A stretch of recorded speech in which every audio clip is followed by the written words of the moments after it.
మొన్న రీసెంట్గా మనం చూసినప్పుడు ఇప్పుడు జోగిని శ్యామల తను చాలా బాగా ఫీల్ అయ్యారు కదా, అంటే ఎక్కువ బాధపడ్డారనమాట, ఏంటి అసలు కరెక్ట్ లేదు అని. ఏమంటారు మరి? అది చాలా తప్పు అండి. ఒక జోగిని బాధ పెడితే ఒక అమ్మవారు గుడిలో కూర్చున్న అమ్మవారివి బాధపడినట్టే. మా నోటి నుంచి ఒక శాపనార్థం ఇచ్చామంటే ఒక ప్రభుత్వానికి కంపల్సరీ అది అవుద్ది. అంటే ఇప్పుడు మీరు బోనం సమర్పించడానికి వెళ్తారు కదా, మీకు కావాల్సిన ఫెసిలిటీస్ అంటే ఇప్పుడు చాలామంది బోనాన్ని సమర్పిస్తూ ఉంటారు ఆలయాలకు వెళ్ళినప్పుడు, చాలామంది భక్తులు వస్తూ ఉంటారు. బట్ మీరు బోనం తీసుకోవడానికి వెళ్ళినప్పుడు మీకు సపరేట్ ఒక క్యూ లైన్ కానీ అంటే అన్ని ఫెసిలిటీస్ ఉంటాయా? అంటే ఐ మీన్ అంటే కరెక్ట్ భద్రత అనేది ఉంటుందా మీకు? ఇప్పటివరకు గవర్నమెంట్ స్పెసిఫిక్గా శివశక్తుస్కి కానీ జోగినిస్కి కానీ ఎలాంటి గుర్తింపు చేయలేరండి. మీరు రీసెంట్గా చూశారు బల్కంపేటలో ఎంతమంది శివశక్తులు ఇబ్బంది పడ్డారో. ఈ సంవత్సరం మాత్రం మరీ దారుణంగా శివశక్తులని లాఠీ చార్జ్ చేయడం కానీ, కొట్టడం కానీ, సరైన క్యూ పద్ధతి లేకపోవడము, సరైన పాసులు మాకు ఇవ్వకపోవడము, ఎక్కడో 1 కిలోమీటర్స్ దూరంలో వెహికల్స్ ఆపడము, ఈ ఇయర్ చాలా ఇబ్బంది పడ్డామండి. అసలు ఈ ప్రభుత్వం అనేది సరైన చర్యలు శివశక్తులకు కానీ జోగినులకు కానీ సరైన కేర్ తీసుకోలేరండి. ఇప్పుడు గ్రామ దేవతలు అంటే అమ్మవార్లకి బోనం సమర్పించినప్పుడు కొంతమంది రకరకాలుగా మొక్కుకుంటారు. మేకను కోస్తారు, కోడిని కోస్తారు, బోనం సమర్పించి ఇప్పుడు యాటను కోసి మొత్తం చుట్టాలందరినీ పిలిచి పండుగ చేసుకుంటూ ఉంటారు కదా. కొంతమంది ఏమంటారంటే ఫర్ ఎగ్జాంపుల్ బ్రాహ్మణ్సే కానివ్వండి, కొంతమంది కానివ్వండి శాకాహారులు, వాళ్ళు ఏమంటారంటే అసలు అమ్మవారు అడగలేదు, అమ్మవారికి పులిహోరకు మించిన నైవేద్యం ఇంకేది లేదు, కోళ్లను మేకలను బలివ్వడం అనేది మన ఆనందం కోసం మనం సృష్టించుకున్నాయి అని అంటున్నారు. ఎంతవరకు వాస్తవం అంటారు? అంటే శాకాహారి అంటే ఇప్పుడు ఆసాంలో ఉన్నదండి అమ్మవారు. ఆసాంలో వచ్చేసి గౌహవతిలో అమ్మవారు కాళిక అవతారంలో ఉంది. తను మరి ఆషాఢ మాసంలో ఎందుకు అంతగానం గావు కోరుతుంది? తనకు ఎందుకు అంతగానం అభిషేకం రక్తంతో చేస్తున్నారు? ఎందుకంత విస్కీ వాయిన్తో అక్కడ అభిషేకాలు చేస్తున్నారు? ఇక్కడ భద్రకాళి ఉంది, భద్రకాళి అమ్మవారికి ఎందుకు అలా మందుతో అభిషేకాలు చేస్తున్నారు? ఇదంతా సృష్టి కాదు కదండి.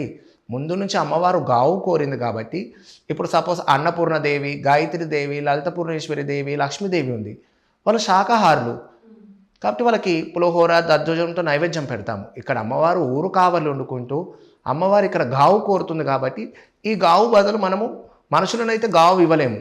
కావున మనం అప్పుడు వెంకటజామాలో ఒక కట్ట నిలవాలంటే, ఒక గుడి నిలవాలంటే, ఒక చెరువు ఆపాలంటే అమ్మవారికి ఒక రక్తబలి ఇస్తేనే అమ్మవారు ఆపింది కదా.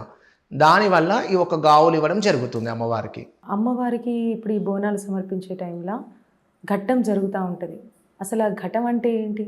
అంటే ఈ ఘటం అనేది అమ్మవారు ఒక స్వరూపము. వృద్ధులు ఉంటారు, పసిపిల్లలు ఉంటారు, వాళ్ళు దేవాలయానికి వచ్చేసి దర్శనం చేసుకోలేని పరిస్థితి కాబట్టి ఈ అమ్మవారి ఒక ఘటం రూపంలో అలంకరించి వీధి వీధిన ఊరు ఊరున పల్లె పల్లెలా ఒక వారం రోజుల ముందు నుంచి ఆ వీధిలో అమ్మవారిని ఇంటింటికి తిప్పడం జరుగుతుంది. ఇప్పుడు మీలాగా దాదాపు చాలామంది ఉన్నారు, అంటే అమ్మవారి స్వరూపాలుగా మొత్తం అంటే కంప్లీట్ మీ శ్వాస ఊపిరి మొత్తం అమ్మవారే. పొద్దున పడుకున్నప్పటి అంటే లేచినప్పటి నుంచి నైట్ పడుకునే వారికి కూడా. అంటే మీకు ఇంత చిన్న ఏజ్లోనే మీకు అమ్మవారు వచ్చారు కదా మీకు, అంటే మీ ఫ్యామిలీ మెంబర్స్ కానివ్వండి లేదా మీరు బయటికి వెళ్ళినప్పుడు కానివ్వండి ఏమైనా అంటే మీకు నెగిటివ్గా మాట్లాడడం జరిగిందా?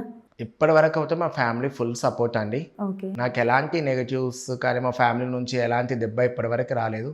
ఇక ప్రజలంటే మా ముందు నుంచి అయితే ఎవరు అనరు, వెనక నుంచి ఎవరేమనుకున్నా అది వాళ్ళ ఇష్టం. Wow, great.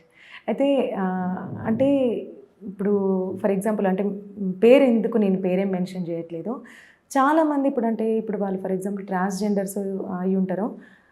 ఫస్ట్ ఏంటంటే ఇప్పుడు అమ్మవారికి బోనం సమర్పించే వాళ్ళు చాలా అంటే అంత పెద్ద పెద్ద బోనాలు పెట్టుకొని వాళ్ళు డ్యాన్స్ చేయడం అదంతా ఓకే, అమ్మవారి స్వరూపాలుగా భావించి అందరూ ఓకే. ఆ తర్వాత మనం సోషల్ మీడియాలో కొన్ని ప్లాట్ఫామ్స్లో మనం చూసుకున్నట్టయితే కొన్ని వల్గర్గా వీడియోస్ చేస్తున్నారు. అప్పటిదాకా అంటే వాళ్ళంటే ఒక మంచి రెస్పెక్ట్ ఉండేది, అంటే ఎవరికైనా సరే జనాలకి ఎవరికైనా సరే.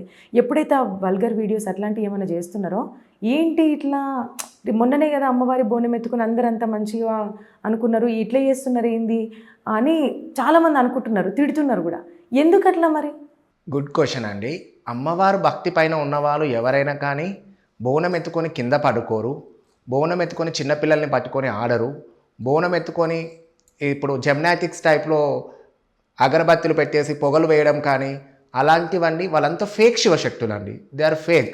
కామన్గా ఎవరైనా కానీ ఒక అమ్మవారి భక్తిలో ఒక అమ్మవారి సేవలో ఉన్నారంటే వాళ్ళు అమ్మవారి స్వరూపంలోకనే ఆడతారు, అమ్మవారి స్వరూపంలాగానే ఉంటారు.